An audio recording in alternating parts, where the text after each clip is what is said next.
Praise the Lord. सभी को जय मसीह की। प्रभु का धन्यवाद। परमेश्वर ने आज का यह दिन फिर एक बार मेरे और आपके जीवन में जोड़ा है। प्रियो, अद्भुत और पवित्र समय को लेकर परमेश्वर हमारे मध्य में उपस्थित है ताकि हम उसके साथ संगति कर सके, उसके साथ मेल मिलाप कर सके और जिस विषय को इन दिनों प्रभु हमें सिखा रहा है उसे बड़ी गंभीरता से ग्रहण कर सके। आमीन।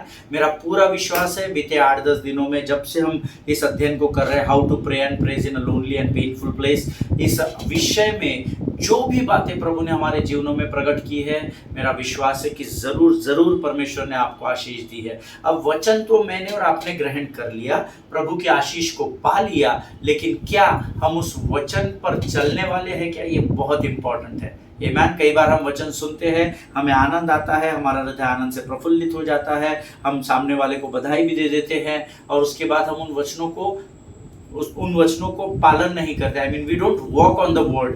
आमीन। जो हमने ग्रहण किया है, जो हमने सुना, उस पर हम चलते नहीं हैं और न चलने के कारण क्या होता है, हम उसको भूल जाते हैं। जब आप किसी एक स्थान से दूसरे स्थान पर रोज उस स्थान पर से चलेंगे ना, तो आपको वो स्थान एकदम, वो रास्ता एकदम अच्छे से स्मरण हो जाएगा। लेकिन अगर आप सिर्फ सुनेंगे कि आपको यहाँ से वहाँ जाना है और आप 1-2 दिन चलेंगे और बाद में कई दिनों तक नहीं चलेंगे, तो आपके लिए उस स्थान पर पहुंचना बहुत कठिन हो जाता है, क्योंकि हम उसको भूल जाते हैं। वचन ऐसा ही है, जो वचन हम ग्रहण करते हैं उस पर अगर आप चलना इमीडिएट एक्शन के साथ आरंभ करेंगे, प्रभु आपको जरूर अपनी महिमा को दिखाएगा और अपनी महिमा को आप पर प्रकट करेगा। आमीन। और मुझ तक इस अध्ययन की बहुत सारी गवाही आई है, लेकिन मैं उन लोगों को जिनको मैं खासकर जानता हूँ, मैं उनको वॉच करूंगा कि क्या जो बातें उन्होंने सीखी है, क्या वो उसका पालन कर रहे हैं। क्योंकि आप पालन करेंगे तो प्रभु आपकी सहायता और सामर्थ करेगा और वो सामर्थ से भरेगा और वो जरूर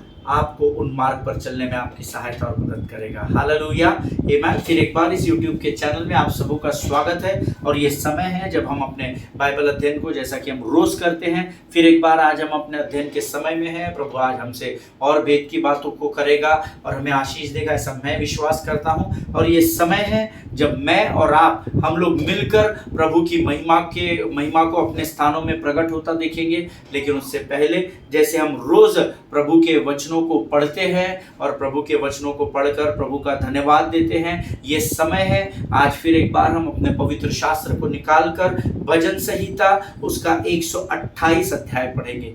ये दाऊद का यात्रा का गीत है, जो उसने यात्रा में एक स्थान से दूसरे स्थान पर चलते समय लिखा हुआ है। और ये भजन संहिता 128 उसके 6 वचन, जबकि उसमें 6 ही वचन हैं, हम लोग 1 से लेकर 6 वचनों को भजन संहिता पढ़ेंगे। और मेरा विश्वास है कि परमेश्वर इन वचनों को पढ़ने की सामर्थ्य भी हमें देगा और इस वचनों के द्वारा हमें आशीष भी देगा। आमीन। सो जल्दी से हम लोग अपने अपने पवित्र शास्त्र निकाल लेंगे। साम्स 128 वर्सेस 1 to 6, भजन संहिता उसका 128 अध्याय, उसके 1 से 6 वचन। क्या ही धन्य है वह हर एक जो यहोवा का भय मानता है और उसके मार्गों पर चलता है। तू अपनी कमाई को निश्चय खाने पाएगा, तू धन्य होगा और तेरा भला ही होगा। तेरे घर के भीतर तेरी स्त्री फलवंत दाखलता सी होगी, तेरे मेज के चारों ओर तेरे बालक जलपाई के पौधे से होंगे। सुन, जो पुरुष यहोवा का भय मानता हो वह ऐसी ही आशीष पाएगा। यहोवा तुझे सिय्योन से आशीष देवे और तू जीवन भर यरूशलेम का कुशल देखता रहे। वरन तू अपने नाती पोतों को भी देखने पाएगा, इज़राइल को शांति मिले। हालेलुया। मैं पूरा विश्वास करता हूं कि आप इज़राइल के लिए बिना भूले रोज प्रार्थना करते हैं। आमीन। प्रभु इन वचनों को पढ़े जाने की आशीष हम सबके जीवन पर उंडेले। आपने वचन का अंगीकार किया है मेरे साथ, ऐसा मैं विश्वास करता हूँ। क्या ही धन्य है वह हर एक जो यहोवा का भय मानता है और उसके मार्गों पर चलता है। आमीन। जो यहोवा का भय मानेगा और जो उसके मार्गों पर चलेगा, वो खातरी से परमेश्वर की महिमा को देखने पाएगा। आमीन। हर एक जो यहोवा का भय मानता है, यहोवा का भय मानना बुद्धि का आरंभ होता है, ये वचन हम सब जानते हैं। आमीन। क्योंकि जब आप यहोवा के भय में अपना जीवन बिताते हैं तो परमेश्वर आपको स्वर्गीय बुद्धि से भरता है, और जब आप स्वर्गीय बुद्धि से भरे जाते हैं तो आपको उसके मार्गों पर चलने में वो सहायता और मदद करता है। और हम सब जानते हैं उसका मार्ग हमें जीवन की ओर लेकर बढ़ता है। हालेलुया। तू अपनी कमाई को निश्चय खाने पाएगा, तू धन्य होगा और तेरा भलाई होगा। इसका अर्थ है कि जो आप परमेश्वर की सामर्थ और बल के द्वारा कमाएंगे, परमेश्वर वायदा करता है कि उस कमाई को चोर नहीं खाएगा, परंतु जो कुछ भी तू कमाएगा उसकी आशीष को तू अपने जीवन में देखने पाएगा। हालेलुया। ये बहुत इंपॉर्टेंट है। मैं आपको बताता हूँ, मैं ऐसे बहुत सारे लोगों को जानता हूँ जिनके पास धन है पर आनंद और शांति नहीं है। उनके पास बहुत धन है, बहुत सारा धन है जिसकी गिनती आप और मैं नहीं कर सकते, but every time when I meet them they are always in depression, they are always surrounded by anxieties, बहुत सारी चिंताओं से घिरे हैं, बहुत सारा उदासी और निराशा में डूबे हुए हैं। धन बहुत है। तो जो लोग धन को भगवान मानते हैं उनको मैं बताना चाहता हूं कि धन इंपॉर्टेंट है पर धन सब कुछ नहीं है। आमीन। इसीलिए वचन में लिखा है, जो यहोवा के भय में रहकर अपने उसके मार्गों पर चलते हैं, वो जो कुछ भी कमाएंगे उसका फल वो जरूर भोगेंगे। हालेलुया। आमीन। तू धन्य होगा और तेरा भला ही होगा, ऐसा वचन में लिखा है। हालेलुया। आमीन। आगे वचन में लिखा है, तेरे घर के भीतर तेरी स्त्री फलवंत दाखलता सी होगी, तेरे मेज के चारों ओर तेरे बालक जलपाई के पौधे से होंगे। हालेलुया। इसका सीधा अर्थ है कि जो कुछ भी आपके कमाई में रहेगा, जो कुछ भी आपके पास होगा, जो भी आशीष परमेश्वर ने आपको दी होगी, उन पूरे आशीषों का तू फायदा उठाने पाएगा। अब अक्सर जब हम ये वचन पढ़ते हैं तो हमको लगता है स्त्री मतलब मेरी पत्नी, बच्चे मेरे बच्चे, ये सब आशीष। ऑफ कोर्स ये तो आशीषों में होंगे ही, क्योंकि धर्मी की कभी हानि नहीं होगी, ये प्रभु का वायदा है। हालेलुया। परंतु इस तीसरे वचन के द्वारा प्रभु हमको सिखाना चाहता है कि जो कुछ भी तेरा है, जो कुछ भी यहोवा ने तुझे दिया है, वो सब पर यहोवा अपनी आशीष रखेगा। हालेलुया। सुन, जो पुरुष यहोवा का भय मानता हो वो ऐसे ही आशीष पाएगा। आमीन। प्रभु सुनने के लिए कह रहा है। आमीन। हम सुनते ही नहीं हैं, हम केवल अपनी आंखों से पढ़ते हैं, मन में पढ़ते हैं, मुंह से अंगीकार नहीं करते, इसलिए सुनाई नहीं देता। आंखों से नहीं सुनता है आदमी, कानों से सुनता है, और कानों से सुनने के लिए शब्दों का हमारे कानों तक पहुंचना बहुत जरूरी होता है। आमीन। प्रभु कहता है, सुन, जो पुरुष यहोवा का भय मानता हो वो ऐसी ही आशीष पाएगा। हालेलुया। आमीन। यहोवा तुझे सियोन से आशीष देवे और तू जीवन भर यरूशलेम का कुशल देखता रहे। हालेलुया। अर्थात परमेश्वर तुझे आशीष देगा और जीवन भर तू उन आशीषों में बना रहेगा, क्योंकि यरूशलेम का परमेश्वर तुझे ताकता रहेगा। हालेलुया। यहोवा तुझे सियोन से आशीष देवे और तू जीवन भर यरूशलेम का कुशल देखता रहे। हालेलुया। वरन तू अपने नाती पोतों को भी देखने पाए, इजराइल को शांति मिले। इस वचन का अर्थ है, उसके बाजू में लिख ले, अगर आप नोट्स लिखते हैं तो अपने बाइबल में लिख ले, कोने में छोटे अक्षरों में। 6वें वचन का अर्थ है, तू अपने आने वाली पीढ़ियों को भी देखता रहेगा। अर्थात अगर तू मेरे आज्ञा का पालन करेगा तो मैं तुझे दीर्घायु का जीवन दूंगा। हालेलुया। ताकि तू अपने 1, 2, 3 आने वाली पीढ़ियों को तू अपनी आंखों से देखने पाएगा। आमीन। प्रभु इन वचनों के द्वारा हम से प्रत्येक के जीवन पर आशीष दे। प्रियो, ये वचन जो हम रोज पढ़ते हैं ना, छोटे छोटे वचन होते हैं, हमको लगता है क्या एक फॉर्मेलिटी, एक ट्रेडिशन है। ऑफ कोर्स ये मैंने प्रभु की अगुवाई से पढ़ने के लिए प्रभु ने मुझे तैयार किया, इसलिए मेरा ये ट्रेडिशन है। आमीन। कि मैं पढ़ने से पहले भजन को गाऊं, प्रभु की बातों के द्वारा बखान करूं, उसका स्तुति गान करूं, ताकि जब मैं अध्ययन के लिए बैठूं, सीखूं या सिखाऊं तो मैं प्रभु से बुद्धि प्राप्त कर सकूं। हालेलुया। ये छोटे छोटे वचन भी हमें रोज कुछ ना कुछ सीख देते हैं, ऐसा मैं विश्वास करता हूँ। ये समय है कि जब आज हम इन वचनों के लिए यहोवा का धन्यवाद देंगे और जो हमारे बाइबल अध्ययन का विषय है उसके लिए हम अपना समर्पण परमेश्वर को करेंगे। Let us pray. खुदावंद प्रभु यीशु मसीह के सामर्थ्य और अद्भुत नाम के लिए हम तेरा धन्यवाद देते हैं। धन्यवाद देते हैं प्रभु जी, क्योंकि तू आदर और महिमा के योग्य परमेश्वर है। तेरी स्तुति करते हैं, तेरी प्रशंसा करते हैं आज के इन अद्भुत वचनों के लिए। राजा, इन वचनों के द्वारा आज तूने हमें बहुत तेरी बातों को सिखाया, हम तेरा धन्यवाद देते हैं। प्रभु जी, तू महान और जीवित परमेश्वर है, इसलिए हम तेरी स्तुति और प्रशंसा करते हैं राजा। प्रभु जी, इस समय मैं प्रार्थना करता हूँ आने वाले वचनों के लिए, जो बाइबल अध्ययन को हम अब करने जा रहे हैं। प्रभु हमारी सहायता कर, मदद कर, स्वर्गीय फाटकों को खोल, स्वर्गीय बुद्धि, समझ और ज्ञान से भरकर हम में से हर एक को तैयार कर। जब हम तेरी वाणी को सुने तो हम औरों के लिए उसे सीख कर आशीष का कारण बनने वाली जाति का भाग हो सके राजा। इस समय हम अपने आप को यीशु मसीह के लहू में सुरक्षित करते हैं। प्रार्थना को धन्यवाद और पूरे विश्वास के साथ हमारे उद्धारकर्ता परमेश्वर यीशु नासरी के सामर्थी और अद्भुत नाम में मांगते हैं। प्रभु सुनिए और बड़ी दया से ग्रहण करें, आमीन। हालेलुया। फिर एक बार इस YouTube के चैनल पे आप सबों को मेरा सलाम। कल हमने जो वचन सुने थे उसके द्वारा जरूर प्रभु ने आपको आशीष दी होगी। अब तक हम दो बातों को सीख चुके हैं इस अध्ययन के द्वारा। How to pray and praise in a lonely and painful place, कैसे तकलीफ और एकांत के समय में हम प्रभु की प्रार्थना और स्तुति करें, इस विषय में हम सीख रहे हैं। पहली बात जो हमको प्रभु की आत्मा ने सिखाई, we can praise in a painful place because we have got the power of prayer. हालेलुया। हम उस एकांत और तकलीफ के समय में, अंधकार के समय में प्रभु की स्तुति और प्रार्थना कर सकते हैं, क्योंकि परमेश्वर ने हम में से हर एक को प्रार्थना करने की सामर्थ्य से भरा है। आमीन। इसीलिए हमें एकांत के समय में प्रार्थना करना जरूरी है। आमीन। दूसरी बात जो प्रभु की आत्मा ने हमें सिखाई, जोना was praising, or Jonah is praising in a painful place here because he remembered his past provisions. Hallelujah. वो उस अंधकार में मछली के पेट में बैठकर भी प्रभु का धन्यवाद और स्तुति कर सका, उसका गुणानुवाद कर सका, क्योंकि वो परमेश्वर के उन उपकारों को स्मरण कर रहा था जो बीते हुए समयों में परमेश्वर ने उसके जीवन पर किए थे। हालेलुया। और आज मैं आपको तीसरी बात सिखाऊंगा, which God told me through this story. When we pray and praise in a painful place, तीसरी बात जो लोग नोट्स लिखते हैं वो लिख सकते हैं, we are actually practicing for our next performance or assignment. Hallelujah. Amen. हम एकांत के और तकलीफ के स्थान पर बैठकर भी प्रभु से प्रार्थना और उसकी स्तुति कर सकते हैं, क्योंकि हम ऐसा करने से अपने आप को आने वाले प्रभु के कार्य को पूर्ण करने के लिए तैयार कर रहे हैं।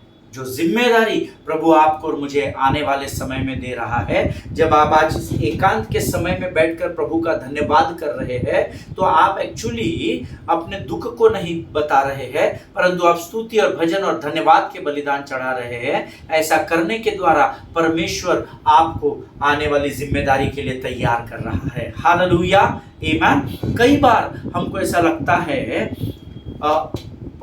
हमारे जो आने वाले कार्यभार है, जो आने वाली जिम्मेदारी है, जो प्रभु हमें देना चाहता है, उसकी तैयारी हम इस धन्यवाद और स्तुति के द्वारा अंधकार के समय में करते हैं। हालेलुया। अब सबसे बड़ा प्रश्न यहाँ ये था, जब मैं इस अध्ययन को, पहले और दूसरे अध्याय को, जिसको मैंने आपको रोज पढ़कर आने के लिए कहा है, कितने पढ़कर आते हैं? प्रभु आपको आशीष दे और बुद्धि दे कि आप इसको पढ़कर आ सके, ताकि आपको समझने में आसानी हो जाए। क्या है वचन, अगर आप समझ नहीं रहे, केवल सुन रहे, तो आप अपना समय खराब कर रहे हैं। उस समय में, इस आधे पौने घंटे में आप कुछ और काम कर लेना, 100-200 रुपये आप कमा लेंगे, आपके परिवार की सहायता और मदद हो जाएगी। लेकिन अगर आप इस वचन को गंभीरता से ग्रहण करते हैं, तो आपको इस अध्ययन को पढ़ना बहुत ज़रूरी है। रोज़ जब तक ये अध्ययन खत्म नहीं होता, जो हमारा बेस होता है, जो हमारा आधार स्तंभ होता है हर बाइबल स्टडी के विषय का, उसको दिन प्रतिदिन पढ़कर आना बहुत ज़रूरी है। फिर एक बार मैं आपको इनकरेज करता हूँ, रोज़ जब आप अध्ययन सुनने आते हैं, तो इस अध्ययन में विशेषकर योना नबी की पुस्तक, उसका पहला अध्याय, दूसरा अध्याय रोज़ पढ़कर आना। आमीन। अब यहाँ प्रश्न ये था कि जोना जो कि मछली के पेट में है, तो भला हम ये कैसे जान सकते हैं कि वो परमेश्वर की स्तुति किस प्रकार से कर रहा है? क्या आप उसके साथ बैठे थे क्या अंदर? नहीं।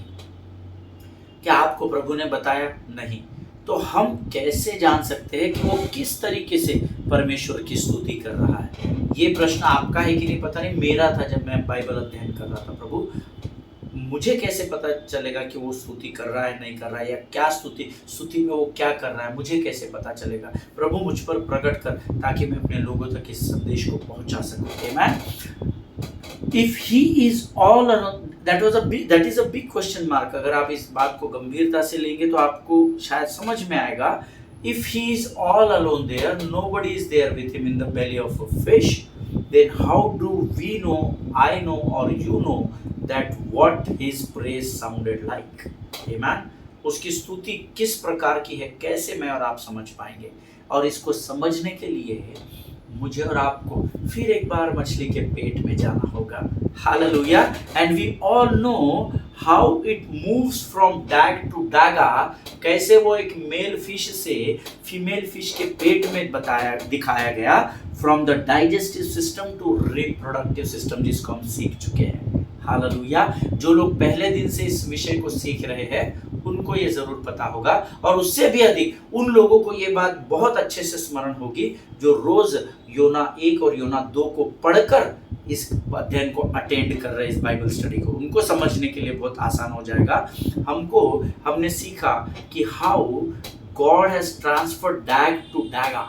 आमेन। कैसे एक मेल फिश ने उसको निगल लिया, और कैसे वो दूसरे अध्याय के पहले वचन में एक फीमेल फिश के पेट में प्रार्थना करते हुए पाया गया, कैसे वो एक डाइजेस्टिव सिस्टम से एक रिप्रोडक्टिव सिस्टम में चला गया। हालेलुया। इसका हम अध्ययन कर चुके हैं। अब मैं आपको आज जो मैंने आपको डैग और डैगा का बताया था, नर मछली और मादा मछली के बारे में, आज मैं आपको उसके तह तक लेकर जाना चाहता हूँ। मैं नहीं, मेरी बुद्धि नहीं, प्रभु ने मुझे बताया। मेरी जिम्मेदारी आप तक इन वचनों को पहुंचाने की है। Now the people who write down the notes, जो लोग नोट्स लिखते हैं वो इस बात को लिख लेना, ये जीवन के अंत तक आपको काम में आएगा। Amen. Now listen very carefully. The male digestive system, अर्थात पचन क्रिया जो होती है, the male digestive system functions to ingest food, break it down mechanically and chemically, absorb nutrients like protein and fats and carbohydrates etc into the bloodstream for energy, growth and repair of the body. Amen. ये मुझे प्रभु ने नहीं बताया, ये मैंने Google से निकाला है ना। आप गूगल में जाकर सर्च इंजन में अगर आप पता करेंगे कि मेल का डाइजेस्टिव सिस्टम का प्रोसेस क्या है या प्रोग्राम क्या है, कैसे प्रोग्राम करता है, तो गूगल सर्च इंजन में से मैंने ये इंफॉर्मेशन निकाली है।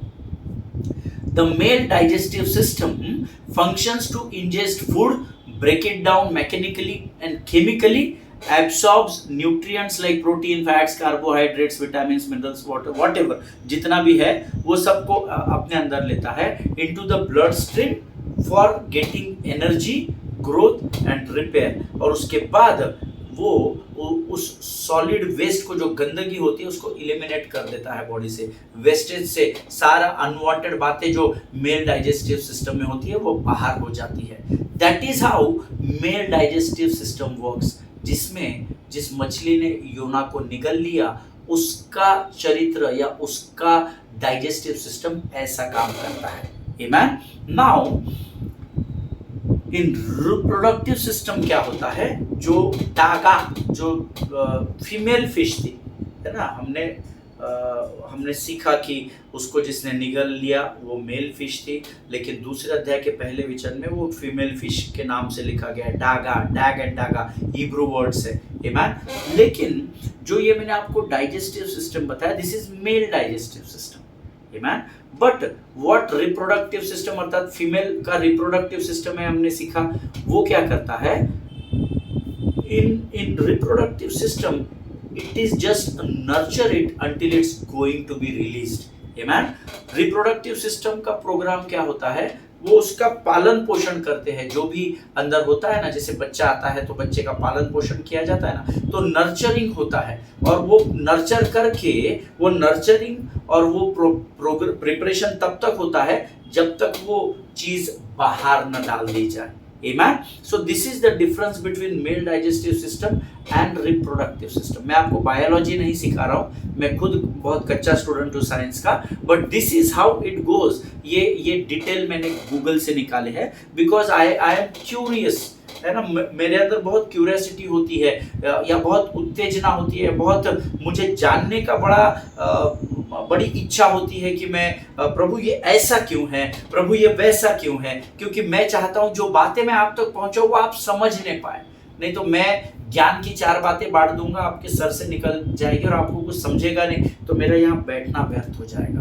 आमीन। इसलिए मुझे वो भूख और प्यास है कि जब प्रभु मुझे कुछ बातें बताए और वो मुझे समझ में ना आए, तो मैं भूखा और प्यासा उन बातों को खोजने में व्यस्त हो जाता हूँ। आमीन। सो जब मुझे ये डैग और डैगा का रेवलेशन जब मुझे पता चला हिब्रू बाइबल से, ओरिजिनल लैंग्वेज से, तो मैं उस पर काम करने लगा। और जब डैग और डैगा को मैं सीखने लगा तो फिर मुझे पता चला रे मेल का डाइजेस्टिव सिस्टम ऐसा फंक्शन होता है, तो फिर फीमेल का क्यों नहीं होता? तो फिर मैंने उसका भी अध्ययन किया। तब मुझे पता चला कि फीमेल का जो रिप्रोडक्टिव सिस्टम होता है, इट इज फॉर नर्चरिंग। वो उसको सिर्फ नर्चर किया जाता है। स्त्री उस बच्चे को उस बात को पेट के अंदर अपने संभालती है, उसको मजबूत करती है तब तक जब तक वो बाहर ना आ जाए। आमीन। That means in masculine sense I am going to destroy it. तो क्या हो गया? मस्कुलाइन सेंस है ना, मेल सिस्टम में है ना, मेल डाइजेस्टिव सिस्टम में क्या हो जा रहा है? जो कुछ भी मेरे अंदर जा रहा है, जो जरूरत का है वो मैं ले रहा हूं और बाकी मैं डिस्ट्रॉय कर दे रहा हूं, बाकी फेंक दे रहा हूं बाहर। But in the वूम of the belly of fish, आमीन, लिसन केयरफुली। अब यहां पर बहुत बड़ा डिफरेंस है। मस्कुलाइन मींस जो डैग ने उसको निगल लिया था, उसका काम है उसको डिस्ट्रॉय कर देना, नाश कर देना। But in the वूम of the belly of fish I am just holding it until it comes out. Hallelujah. Female system में क्या होता है? रिप्रोडक्टिव सिस्टम में वो उसको डिस्ट्रॉय नहीं करते हैं, वो वेस्ट नहीं करेंगे, वो उसको संभाल लेंगे, इसको मजबूती देंगे, इसका पालन पोषण करेंगे, इसको नर्चर करेंगे। कब तक? जब तक वो बाहर नहीं आ जाता। व्हाई? क्योंकि रिप्रोडक्टिव सिस्टम का ये नियम है कि जो कुछ भी अंदर स्टोर होगा वो बाहर जरूर आएगा। हालेलुया। क्या आपने कभी सुना है कि किसी स्त्री को बेटा या बेटी हुई और वो मृत पैदा हुई या मृत पैदा हुआ? आमीन। ऐसा होना नहीं चाहिए, बड़े दुख की बात है। But you know why it had happened? क्योंकि जो उनके अंदर था उसको उन्होंने नर्चर नहीं किया, अच्छे से देखभाल नहीं की, कहीं ना कहीं चूक गए उसको संभालने में। और जो अंदर है वो रिप्रोडक्टिव सिस्टम में बाहर आएगा, ये नियम है। तो आपने उसको सही तरीके से नर्चर नहीं किया, इसलिए जब वो बाहर फेंका गया तो वो मृत पाया गया। Amen? That is the difference between the masculine digestive system and feminine reproductive system. Amen? प्रभु आपके लिए मैं प्रार्थना करूंगा कि प्रभु आपको समझ दे, बुद्धि दे और ज्ञान दे कि आप इस बात को गंभीरता से समझ सके। Amen? और यहाँ पर जोना जो कि मछली के पेट में है, उसको परमेश्वर पर पूरा विश्वास है कि जल्द ही वो वहां से बाहर निकल आएगा। Because that is how the reproductive system works. तो रिप्रोडक्टिव सिस्टम का क्या लेना देना है? क्योंकि अभी वो फीमेल मछली के पेट में है और रिप्रोडक्टिव सिस्टम का प्रोसीजर है, जो अंदर होगा वो बाहर आएगा। हालेलुया।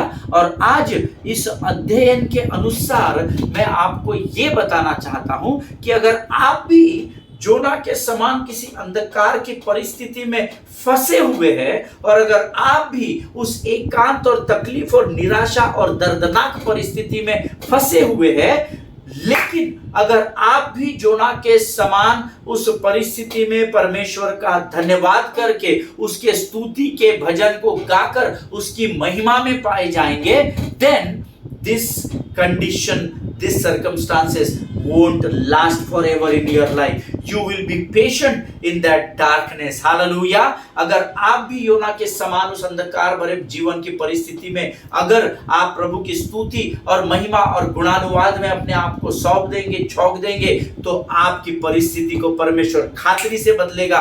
क्योंकि रिप्रोडक्टिव सिस्टम का ये नियम है कि आप कितने भी अंधकार में होंगे, reproductive system will throw you out one day. हालेलुया। आप उस अंधकार की परिस्थिति से जरूर एक दिन आजादी के रूप में अपने आप को बाहर देखने पाएंगे। हालेलुया। क्योंकि परमेश्वर का, देखिए आप आज जिस परिस्थिति में ना, आप उस परिस्थिति में हर समय नहीं रहेंगे, हर दिन नहीं रहेंगे, बहुत अधिक समय के लिए नहीं रहेंगे, क्योंकि एक ना एक दिन आपको परमेश्वर वहां से बाहर निकाल लाएगा। और इसीलिए परमेश्वर आपको उस अंधकार की परिस्थिति में अगर आज है रोना, विलाप करना, मैं अभागा, मैं गरीब बेचारा, मैं तो अभागी स्त्री हूं, मैं तो कंगाल हूं, मैं तो ऐसा हूं, मैं तो गधे के समान हूं, मैं तो घोड़े और खच्चर के समान हूं, ये रोना धोना बंद करिए। Hallelujah. But be courageous in the kingdom of God. लेकिन धैर्य के साथ, हियाव और दृढ़ता के साथ प्रभु का धन्यवाद करें। आपकी परिस्थिति, कई बार मैंने आपको कल या परसों भी सिखाया था कि जोना का अंधकार में होना उसके लिए पनिशमेंट नहीं था, परंतु उसके लिए प्रोविजन और प्रोटेक्शन था। हालेलुया, आमीन। अगर आज आप अंधकार भरी परिस्थिति में है तो ये नहीं सोचना कि मेरा सब कुछ समाप्त हो गया है, आमीन। क्योंकि भजन संहिता उसका 30वां अध्याय उसका 5वां वचन, जल्दी से नोट्स में लिख ले, द बुक ऑफ साम चैप्टर 30 एंड वर्स 5। और मैं चाहता हूं आप सब लोग इस वचन को निकाल ले। आप जानते हैं इस वचन को, आप में से बहुत सारे लोगों को बाय हार्ट होगा, पर मैं चाहता हूं इसका अंगीकार अपने मुख से करेंगे। और खासकर वो लोग जो आज किसी न किसी अंधकार भरी परिस्थिति में जोना के समान मछली के पेट में फंसे पाए जाते हैं, जल्दी से निकालेंगे। भजन संहिता 30 उसका 5वां वचन।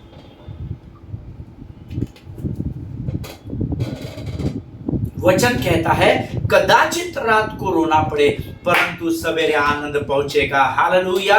अगर आप मेरी बात से सहमत है, अपने दोनों हाथों को स्वर्ग की ओर उठाकर प्रभु का धन्यवाद दे। प्रभु धन्यवाद देते हैं भजन संहिता 30 और उसके 5वें वचन को जो तूने आज हमें दिया राजा। तेरा वचन कहता है, कदाचित आज हमें अपने परिस्थिति में रोना पड़े परंतु कल आनंद जरूर पहुंचाया जाएगा। धन्यवाद देते हैं प्रभु, और हम उस आनंद को विश्वास से अभी और इसी समय इस अंधकार भरी परिस्थिति में यीशु नासरी के नाम से ग्रहण करते हैं।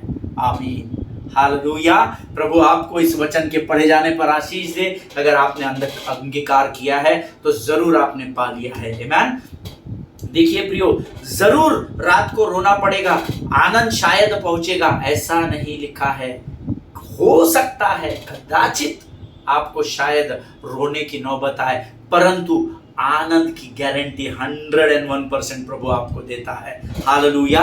क्या आज हमारे मध्य में ऐसा कोई है जो परमेश्वर पर विश्वास करके ये कह सकता है कि अगर मैं धीरज थाम कर परमेश्वर की बाट जोहता रहूं और साहसी बना रहूं and be of a good courage, तो खातरी से परमेश्वर मुझे अंधकार से निकालकर फिर एक बार ज्योति में लेकर जाएगा। हालेलुया, आमीन। जब मैं इस वचन को पढ़ रहा था तो प्रभु ने मुझे कहा, मैंने इतना दिन में तुझे 10 दिन में इतना कुछ सिखा दिया, क्या इतना सीखने के बाद क्या तू आज इस बात का अंगीकार कर सकता है कि भले ही आज मैं अंधकार में हूं, मछली के पेट में हूं, कंगालपन में हूं, कर्जे में डूबा हुआ हूं, शरीर की कमजोरी में हूं, मानसिक तनाव में हूं, रिश्तों की कमजोरी में पाया जाता हूं, परंतु प्रभु मैं धीरज थाम कर तेरी बाट जोता हूं, क्योंकि तू मुझे साहस देने वाला परमेश्वर है। और प्रभु मैं विश्वास करता हूं कि आज इस अंधकार भरी परिस्थिति में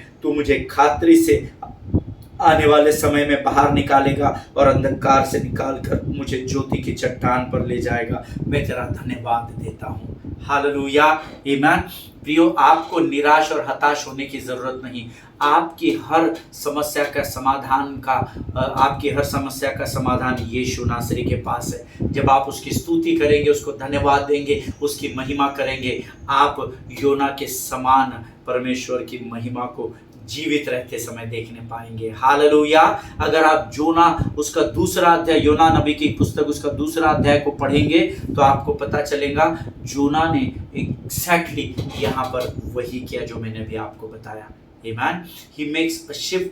अगर आप उन वचनों को गंभीरता से सुनेंगे ना, देखिए मैंने आपको कहा दोनों अध्याय रोज पढ़कर आना, उसके पीछे कुछ कारण है। आपकी कनेक्टिविटी बनी रहेगी, आप वचन को बड़ी आसानी से ग्रहण कर सकेंगे। आज ये जो बातें मैंने आपको सिखाई है, अगर आप इसको गंभीरता से सीखे हैं, गंभीरता से सुनकर ग्रहण किए हैं, अगर कंफ्यूजन है तो फिर रिवाइंड करना है ना। प्रभु ने, स्वर्ग के परमेश्वर ने मुझे और आपको वो सारा प्रयोजन करके दिया है। इतना तो सब कुछ हमारे पास पूरा था, शत्रु के सामने मेज बिछाकर प्रभु ने हमको दी है, लेकिन हम उस पर से उठाते नहीं, क्योंकि हमको लगता है अगर शत्रु के सामने हम कुछ उठाकर आशीष ले लेंगे तो शत्रु हमसे छीन लेगा। उसकी इतनी औकात नहीं है।